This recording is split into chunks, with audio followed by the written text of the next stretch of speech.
Hi, Phil.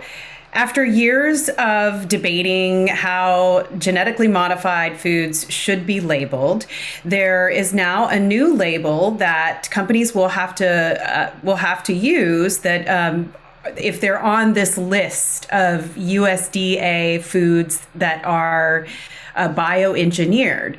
So as of January 1st, they're going to have to use this new label, and shoppers are going to start seeing this in the stores. It's a circular green label, and they're calling these ingredients bioengineered and not genetically modified. This was done by a committee. I am positive of it. There's no question. When you take a look at how misleading, and I applaud the effort. There's no question that consumers want to know what's genetically modified, what's bioengineered, and so on. But there's so many exceptions to this. And what really bugs me, so they can say a statement that says contains a bioengineered food ingredient, or they could just put a QR code on the product, or they can put a phone number on their product that consumers can text to. You know, this doesn't solve the problem. And the other thing that bothers me is there's other exceptions. Small food companies who sell below $2.5 million a year, they don't have to label it. Food service establishments, restaurants, food trucks, trains, planes, delis, McDonald's, Burger King, they don't have to label it. And, you know, foods that are primarily, and I'm reading from USDA, foods that are primarily meat, poultry, or egg products, they don't have to have the disclosure on it. And, you know, the threshold that USDA set is bioengineered ingredients of 5% or less. So you could still have a product that has 4.9% bioengineered materials, but those don't have to be labeled as such. So I'm not sure that we're moving this conversation the way the consumer wants or that the legislation was designed to. And again, we just wind up with more confusion at the consumer level. And you mentioned the 13 categories or the 13 items that are bioengineered. I think it's important for us to list those for people as well, because people think that all kinds of foods can be bioengineered or GMO. They can't be. So what are those foods? So on the list is alfalfa, apples. One of my mainstays of my diet. Yes. Yeah. Alfalfa, apples, but a certain variety, the Arctic. The ones that don't apples. brown. Yep. Yes. Mm-hmm. Canola, corn, cotton. Are we eating cotton? No. Eggplants. Hopefully not. Papayas. And then again, some of these, like the eggplants and papayas and pineapples, are just certain varieties.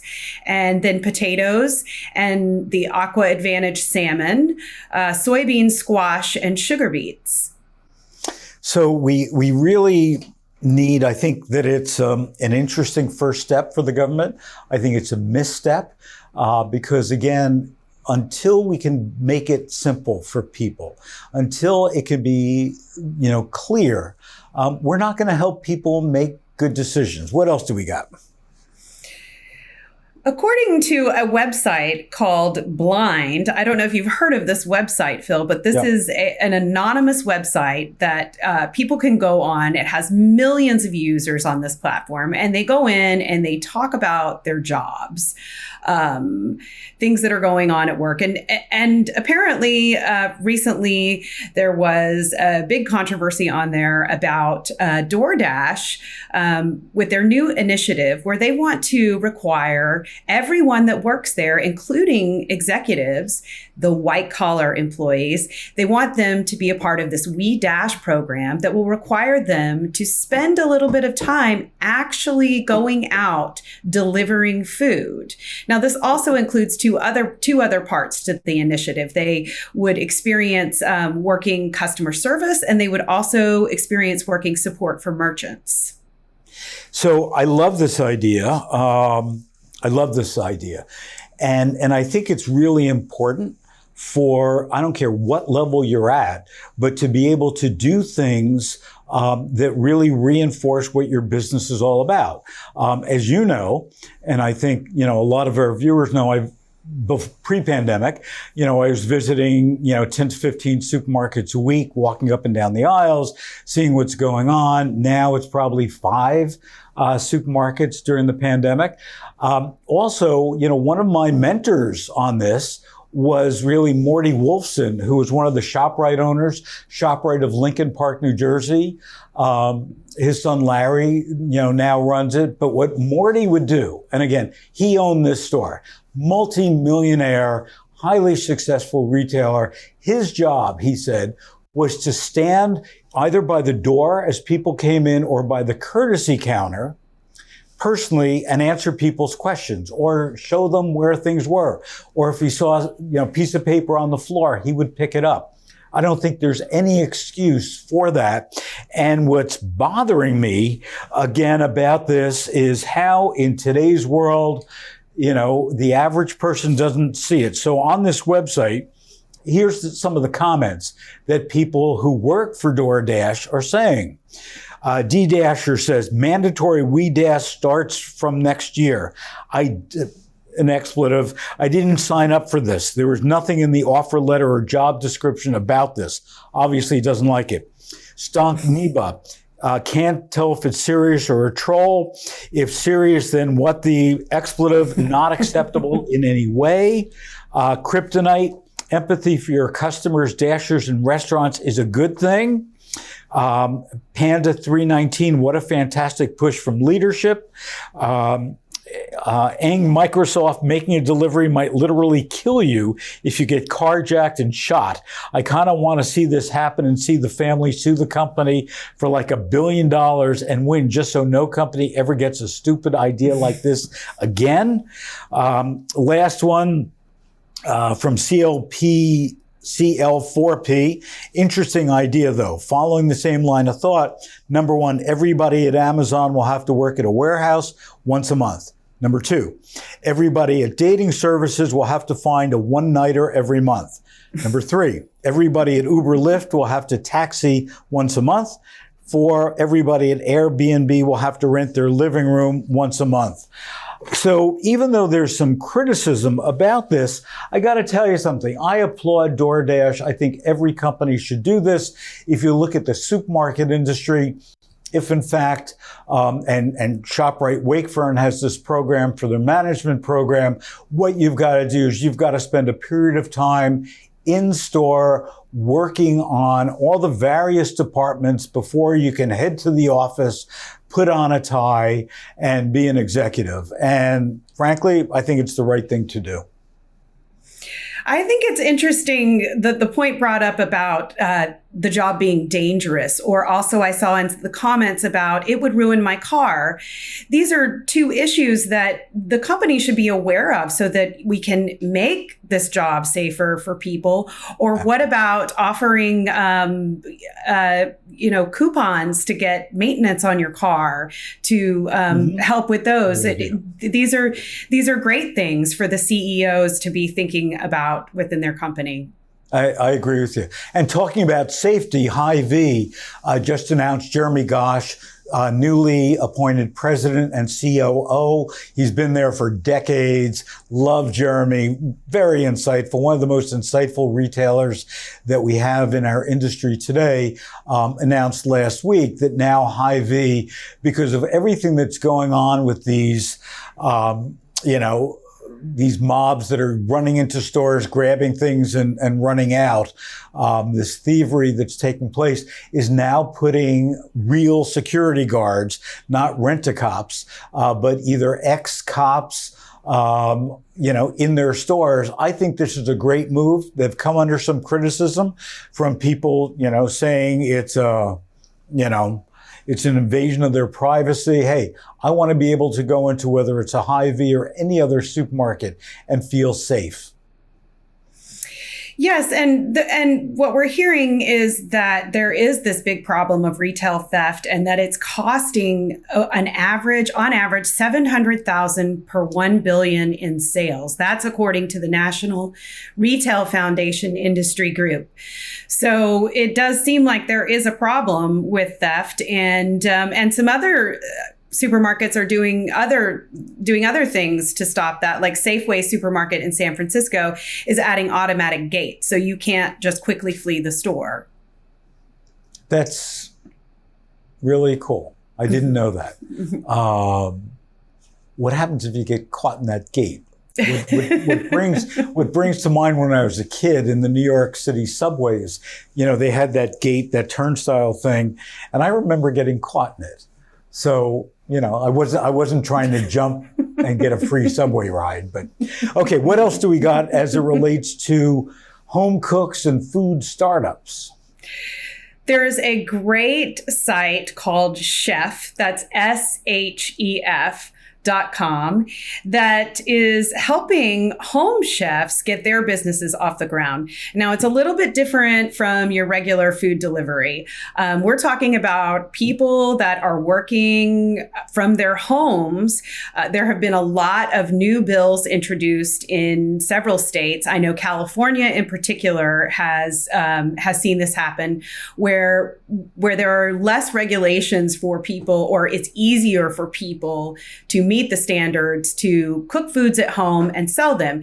So the way the website works is you go on the website and you order in advance, a couple of days in advance, to get these meals delivered, and they are reheat meals.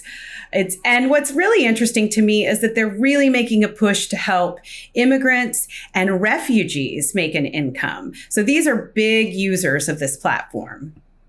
So what's interesting to me, when I looked at this, there's one chef who's been there for a while that is in the Bay Area. I think that she's making, I have it here somewhere, a couple $100,000 a day. No, I'm sorry. $2,000 a day in doing this. And the average chef that's doing it is making about $100,000 a year from it. They've already served over 1.5 million meals, and they've got a waiting list of chefs who want to be part of this program. The other thing and they're rolling out to 10 new regions throughout the U.S. What I like about the company, two things. Number one is they're helping these chefs understand the business, the marketing, the food safety aspect. And unlike some of the other delivery services, they're taking a flat 15%. It's none of these, multi-tiered things where the companies make all the money and the chefs and the restaurants don't. So good for them. I like this. Yes, I love this too. And they're also offering $3,500 to help with the cost of cooking supplies and food safety training and marketing, which is really cool. That's great. So, the big issue now in our first week in January are diets. People want to lose weight. They want to get in shape. It's usually number one or number two on everybody's New Year's resolution list. For those people who still do New Year's resolution lists, I stopped doing that a long time ago since I can't keep to it. But what's going on for 2022 dieting? Well, U.S. News and World Reports has told us what the best and worst diets are of 2021, according to experts. Tell me, start off with the worst ones. I want to hear that. The worst ranking diets are the ones that seem really difficult to sustain. Sure. And one of those is really popular and really hot, and that is the ketogenic diet, which we have seen a huge trend in. Also on the list, raw food vegan diets. And we also saw on the list, there was one more paleo diet. Whole30 is another one, Atkins. These diets might work in the short term to lose weight fast. Maybe you get more energy, but they're very difficult to sustain because they're so restrictive in what you can eat. Yeah. So what's the best one? Well, for the third year in a row, the Mediterranean diet is number one. And I got to tell you, for years and years that I've been working with you and we've been looking at research on diets, the Mediterranean diet worldwide has always ranked in the top as a sustainable diet, an all-around healthy diet.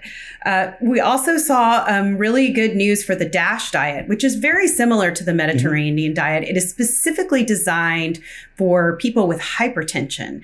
So that's another thing about these diets, Mediterranean, DASH. They're not just weight management diets. They're diets that help with diabetes and heart health, hypertension, those conditions that we are seeing a lot more. And then the third one that I thought was cool on here was the flexitarian diet, which with the big plant-based movement, it's not surprising to see this diet to become more popular because some people don't want to go complete vegetarian or vegan. They still want to have a little bit of meat in their diet, but they want to eat better for the planet and better for themselves. So it's all about balance. If I look at Mediterranean, I look at DASH, these diets are balanced.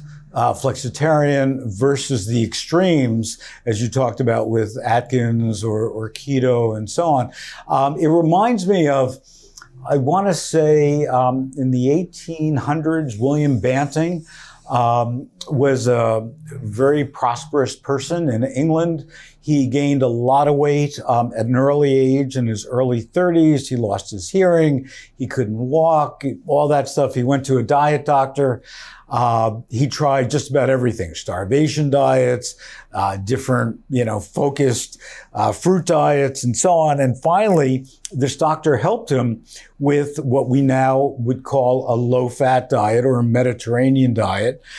His hearing came back. His eyesight improved. He lost, I think it was like 100 pounds.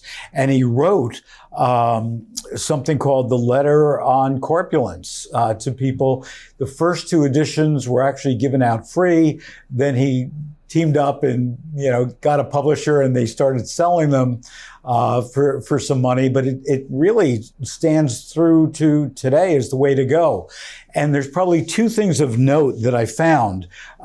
One is Jefferies, the investment firm, just put a report out on fitness and wellness in the U.S. And I was surprised. I was surprised at the results of Weight Watchers. And they looked at different companies, public companies, and what they're doing. And what they found is that Weight Watchers, even in December, had a loss of Facebook followers for the 8th straight month. The Instagram net new followers were down a third. And when we look at all the charts that Jefferies has put up there for new follower growth, on Weight Watchers and activity levels, they're all going behind levels. They're not increasing. And I think of Weight Watchers as a really good holistic approach to wellness, to dieting, to food consumption. So that was very surprising to me. And the other thing that was shocking to me comes from Good Housekeeping magazine. And what Good Housekeeping did is they had a survey of 4,250 readers about body image and mostly American women, weight and dieting. And what they found is only 6% of respondents agree that they feel generally happy with their bodies. Only 6%. 17% said they'd shave years off their lives, shorten their lifespan in exchange for what they considered their ideal body. 14% would trade 1 to 5 years of their life for an ideal body. I'm not sure I'm willing to give a day of my life, yet alone 1 to 5 years. 3% would trade more than 5 years off their life. 11%, shocking as well to me, of respondents said they would give up sex in exchange for their ideal body. And 13% would give up the chance to travel and see the world if they could have their ideal body. That's our problem. That is our problem right there. 11% willing to give up sex. to have a body or die 5 years earlier? What's going on here? That is shocking, Phil. And there's another movement that I think can connect to these statistics you're giving us right now that is becoming really popular, which is mindfulness and eating better for our mental well-being. There's an app that we're all familiar with, I think, Noom, which now has 45 million users on their platform. It's growing. It's a very interesting app to me because you do have to pay a pretty hefty subscription for it. But you're not getting any products from them as in food sent to you, like with, some of these commercial diets, like Weight Watchers, Jenny Craig, some of these you can order their food. So it's just making suggestions and giving you a plan, but it's also incorporating this connection to your mental well-being, mindfulness, meditation, these types of activities that can help us eat better. Yeah, I mean, it's all up here. It's not in here. It's, how we choose our foods, what emotional stress might we have that makes us eat more. To keep busy, to keep our mind off of all the stresses that we're dealing with, especially now.